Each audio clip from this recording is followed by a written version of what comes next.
Hey everyone, welcome back to Todd Bowser's world famous YouTube channel. And Kyle's back right at you with an incredible piece of history here. And my friend Tony, who's going to tell you all about it. Hi, folks. Welcome. And I want to introduce you to what we're looking at. And I presume this is a monumental accumulation of Ali tickets from a number of different fights. But we're going to concentrate in the beginning portion of this video about the famous Phantom Punch knockout that took place on May 25th, 1965 in Lewiston, Maine. And this central area here is what you're looking at. And this is Todd Bosley's long time acquisition of these tickets, all in mint condition. They're all graded. We have one ticket here that's not graded, and we just didn't have time to do that, but it'll eventually get graded. We have some more here and some more here, but we don't have enough room to put them all on the table, but you can see what we're looking at here. This fight is very historic and certainly is a landmark moment in Ali's history. I want to tell you the true story of what really took place. We did a lot of research on this. There's conflicting opinions about what took place in the fight. There's also a story on the internet that tends to be misleading, but I have firsthand knowledge from a person that was involved in that segment of what took place in the Boston rematch. Now, we know that Ali fought Sonny Liston for the championship title on February 25th, 1964 in Miami. And Sonny Liston was defeated. Naturally, as champions usually reserve the right to ask when they do get taken down from their standing position. He wanted a rematch, and Ali agreed. The rematch was scheduled for Boston, Massachusetts on November 16th, the same year, 1964. And hence we have that little part of history that is little known, and it's quite a story behind it. Now, conventional research shows that or indicates that Ali, as scheduled with Liston in Boston for that date, was refused the licensing. But sources that were close to what was taking place in that whole scenario at the time tell a whole different story. And here is that story. There was a district attorney that was in Boston at the time that was informed, of course, naturally, as a rematch was scheduled and made news. The district attorney didn't like Sonny Liston. Now, the fight never took place, and tickets were sold. People were committed. The venue was set. The district attorney had a problem with Sonny Liston, not Muhammad Ali. So I want to draw no negative reference to Ali. Sonny Liston was thought at the time to have some ties to the mob. And the district attorney, this was a political thing, we got to face the facts, that's what they do. He put an article in the paper that we are not letting the likes of that man in our city. And hence, the fight was canceled. Now, I want to show you one ticket that we have in this whole group from the fight that was canceled. And this is what it is right here. It's a phantom ticket. It's called a phantom ticket because there was never a bout that took place. Kyle is showing you a close-up of it. You can actually see up here, it says no fight. They put right on the PSA thing that this fight never happened. That's actually really cool. And they're called phantom tickets. And this one, actually, I noticed this says employee on it. Right, there are a couple of different varieties of that particular issuance. Naturally, the employee ticket was given that so he can have entrance. But there are also tickets that were purchased and for people to, in the various places they were going to sit in the venue. Most of those tickets were returned for a refund. So there's very few of them that are actually still out there. Right. This Most one people, ticket that wanted you their money just back. saw the close-up of, there's only one of these now, for that employee ticket. So after reading the article in the paper up in Boston, the mayor of a little town in Maine called Lewiston thought to take advantage of a scenario that really paid off for him. They had a little hockey arena in Lewiston, Maine. It only sat 2,564 people, if I believe correctly. Naturally, when the fight was eventually held there, they had to make some impromptu floor arrangements for seating around the central platform where the bout was taking place. So that increased the venue to a number of tickets, a number of seats additional. Yeah, I mean, you got to think it's Ali. I mean, lots of people are going to want to see him. So you think 2,600 is enough people? Probably not. That's not enough. I No. don't know what the venue limits were in Boston. I'm sure it was a lot more than 2,600 people. Right. And then they also decided to throw some standing room only tickets in there for people to wherever they can plant them into the empty spaces in the walkways and so forth. But the mayor went down and contacted the promoters after he read that article that the district attorney was pushing, and he made a deal with the promoters. They had no licensing problems up there in Maine. This wasn't a licensing issue in the first place. It was just political, and I say it again, it's what they do. So the district attorney is the one who stopped the fight in Boston. Now, at that point in time, they had to give refunds for all the tickets, whoever wanted to turn them in. I'm sure some people kept a few. I've seen them here and there. But then you got these tickets that you're looking at right here.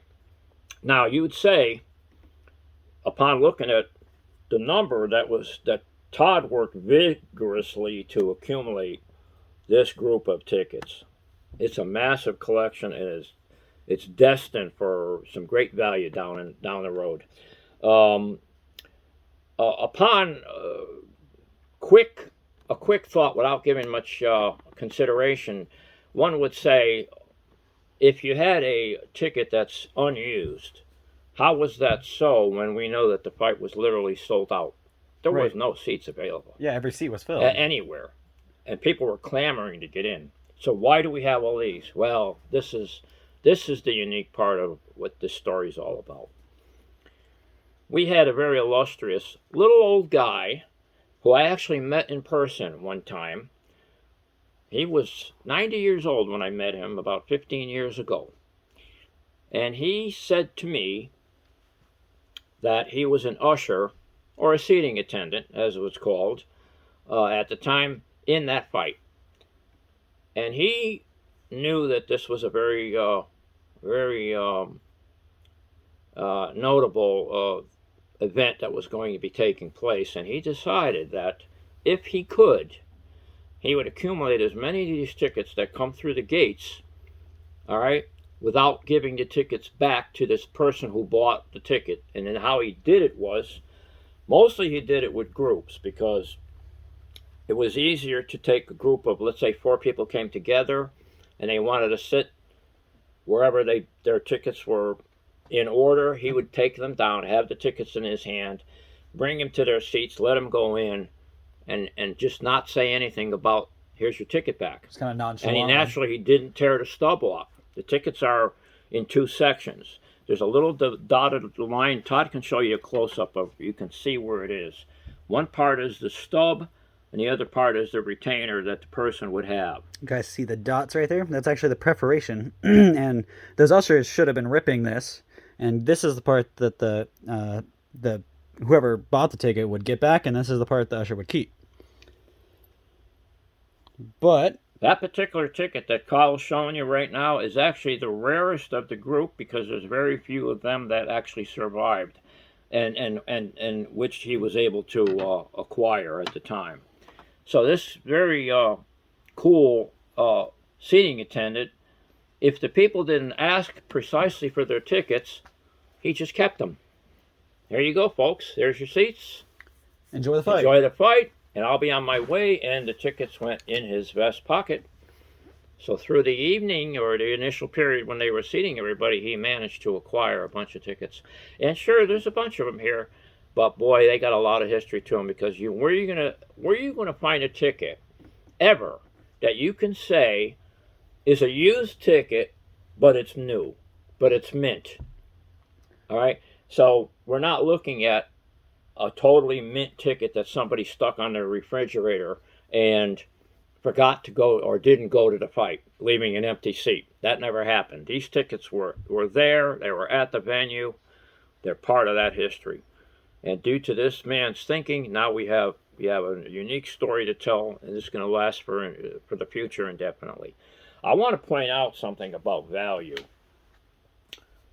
Now, we know that the fight that we're looking at, that the Boston fight was canceled, and then naturally we have the various 4 categories of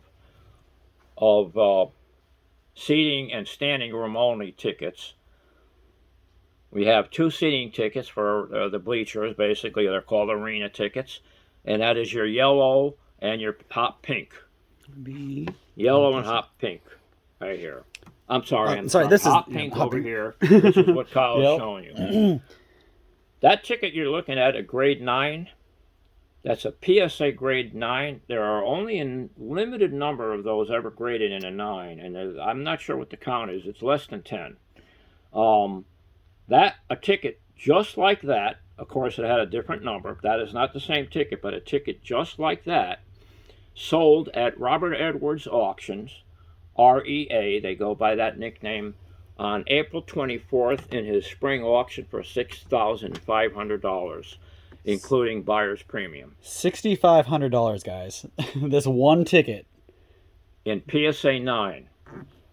Say, that's not even a 10. Imagine how much a PSA 10 would go for. But we don't have any 10s. There was 4 only ever graded in a 10. We do not have any. Well, you think if you have one, if you find one, and if you're one of the lucky persons who has it, call us up at Ohio Trading. Yeah, right here, guys. Ohio Trading. We want it. Coin and jewelry. We want to complete our collection, guys. So, if you see a PSA 10, or if you know anybody who has it, just get a hold of us right here at this phone number, 330-323-9775. Get you so I actually see it. And feel free to email us at toddbowsley555@gmail.com. Or if you see anything here you like and you're interested in, feel free to get a hold of us. They are available, but we have, very limited. I mean, we're telling you about the history, so you got to expect how limited the quantities are. So if you're interested, let us know fast. And I am of the understanding that Mr. Bosley is making these tickets available for sale. Feel free. You've seen the number on the close-up that Kyle provided for you. Feel free to contact our location, and he'll be glad to talk to you about that. I want to go to off topic for a moment. It's not quite off topic. I apologize. The ticket we want to show you, and Kyle's going to give you a close-up of it, is a very special, only one known that is graded. That's the only one, very rare. That was an early night with Muhammad Ali. I believe it was in Chicago. Was it 1977, Kyle? Does it say that? Let's see here. Yep, 1977 right there. One known of that ticket. Very rare, very hard to find, and we have the only one. Yeah, you guys see here, if you take this PSA number, go to PSA's website, type that in, you'll see this is the only one in existence. We have it, only one exists out there. That's crazy. That's what collecting is all about. Finding the best of the best, the highest grades possible, and holding on to them. Because these things are hot right now. They're going up. Who knows what's going to happen down the road. I mean, we're at 60. You said 6,500 that sold for? 6,500 for this 9. One just like it. Not that very ticket, but one identical to that in a 9. And right that's there. A ticket from 1965.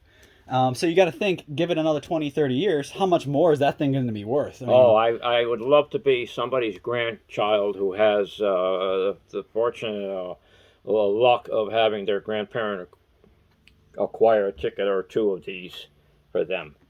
And nobody ever gave me anything like that when I was young. Somebody's going to be lucky down the road, even with these, wherever they end up going. Now we have a group of tickets up here, which are also, everything here is Ali related. I don't know, Kyle, can you yeah, I'm coming right. give them a close up of these? There's some different categories of tickets going on here. I'll go over a couple of those. You have a press pass on a special fight. All right, we have another ticket over here. This is a different part. It's Muhammad Ali with who is that? Joe Bugner. Can you read it? Yeah, Joe Bugner. I can't read it good. Muhammad Ali, Joe Bugner on 1973. Yeah. Actually, that was on Valentine's Day in 1973. Yeah, of course, February 14th, right? Yep. So I mean, there's a lot of fights that everything is collectible. As long as it's got Ali's name around it, they want it. This is here what you call an off-site ticket done at a hall where people did closed-circuit TV and they broadcast the fight on a screen, and then you had, this was a ticket to get into that venue. And this is a stub right here, which I can show you also from Ali and Foreman. Oh, wow. Okay, that's really cool. Just a special, just a stub. So that's what they should look like after you... That's what this should look like. Of course, these are little tiny tickets. These are nice and big. The same thing would have happened.